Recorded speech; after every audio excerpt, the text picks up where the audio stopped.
अस्सलाम वालेकुम व्यूवर्स, मैं हसीब अहमद आपसे मुखातिब हूँ। आपको वेलकम करता हूँ अपने YouTube channel first aid pharmacy पे।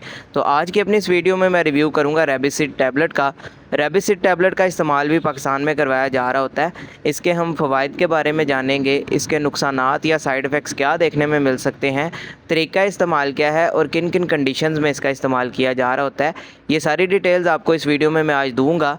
लेकिन उससे पहले आपसे गुजारिश करूंगा कि अगर आप इन्फॉर्मेटिव वीडियोस मेडिसिन से रिलेटेड देखना चाहते हैं तो मेरे इस चैनल को सब्सक्राइब लाजमी करें, बेल आइकन को भी लाजमी दबाएं ताकि मेरी आने वाली वीडियोस आप तक आसानी पहुंचती रहें।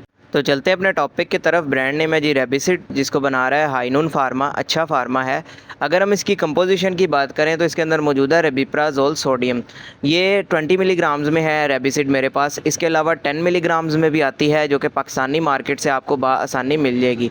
इसकी कंपोजिशन की बात की जाए तो इसका ताल्लुक है पीपीआई ग्रुप के साथ, यानी प्रोटॉन पंप इनहिबिटर्स। ये ऐसी अद्वियात होती हैं जो मैदे की तेज़ाबियत को कम करने या उनको कंट्रोल करने के लिए इस्तेमाल की जा रही होती हैं। अब जिन मसाइल में इसका सबसे ज़्यादा इस्तेमाल किया जा रहा होता है उसमें सबसे पहले नंबर पर आ जाता है गर्ड। गर्ड से मुराद गैस्ट्रोइसोफेजियल रिफ्लक्स डिजीज़। इसमें होता ये है कि हमारे मैदे से तेज़ाबियत जो है वो हमारी ग़िज़ा की नाली, फूड पाइप जिसको हम बोलते हैं, इसोफेगस में आना स्टार्ट हो जाती है, जिसकी वजह से हमें उल्टी मतली की कैफियत होती है, सीने में जलन होती है, हार्ट बर्न के इशूज़ होना स्टार्ट हो जाते हैं, या ऐसा फ़ील हो रहा होता है जैसा कि जो कुछ भी हमने खाया है वो हमारा गले में रुक सा गया है या स्टक सा होकर रह गया है। ब्लोटिंग की शिकायत भी आना स्टार्ट हो जाती है। तो इस तरह की कंडीशन में गर्ड में इसका इस्तेमाल किया जा रहा होता है, गर्ड को ट्रीट करने के लिए, तेज़ाबियत को कम करने के लिए। इसके अलावा इसका इस्तेमाल करवाया जा रहा होता है अल्सर्स में, यानी अगर आपके मैदे में या आपकी छोटी आंत में किसी वजह से कोई ज़ख़म या अल्सर की शिकायत हो जाती है तो उसको ख़त्म करने के लिए, ट्रीट करने के लिए इसका इस्तेमाल किया जा रहा होता है। इसके अलावा एक कंडीशन होती है जिसको बोलते हैं ज़ुलिंजर एलिसन सिंड्रोम। इसमें होता ये है कि मैदे में ज़रूरत से ज़्यादा जो है तेज़ाबियत बनना स्टार्ट हो जाती है।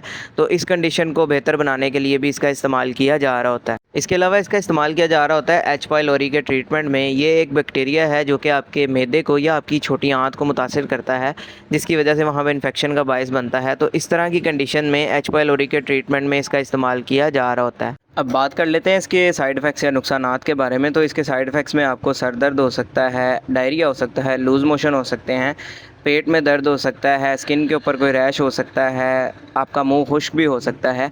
या इसके अलावा अगर आप इसका लंबे अरसे तक इस्तेमाल करते हैं, लॉन्ग टर्म इस्तेमाल करते हैं, तो उसकी वजह से आपको विटामिन B12 डेफिशिएंसी भी हो सकती है। अब बात कर लेते हैं इसके तरीका इस्तेमाल या डोजेज के बारे में। तो इसका इस्तेमाल जो है वो डिपेंड करता है किस मसले के लिए आपने इसका इस्तेमाल करना है या इसके इस्तेमाल का दुरानिया कितना है। ये सारा कुछ डिसाइड आपके डॉक्टर ने करके देना होता है आपको। अगर अमूमी खुराक की अगर हम बात कर लें तो एडल्ट्स में इसका इस्तेमाल करवाया जाता है 20 मिलीग्राम्स टैबलेट का दिन में एक मरतबा, या सुबह और शाम भी इसका इस्तेमाल किया जा रहा होता है। 20 मिलीग्राम टैबलेट का खाने से आधा घंटा या पौना घंटा पहले इसका इस्तेमाल किया जाता है एक गिलास पानी के साथ। इसके अलावा जैसे आपके डॉक्टर्स आपको प्रिस्क्राइब करेंगे आपने वैसे ही इसका इस्तेमाल करना है ताकि बाद में आपको किसी भी किस्म का साइड इफ़ेक्ट देखने को ना मिले। तो ये सारी डिटेल थी जी रेबिसिड टैबलेट के हवाले से। उम्मीद है आपको पसंद आई होगी। इससे रिलेटेड कोई सवाल है कमेंट सेक्शन में आप मुझसे पूछ सकते हैं। अपना ख्याल रखिएगा। अल्लाह हाफ़िज़।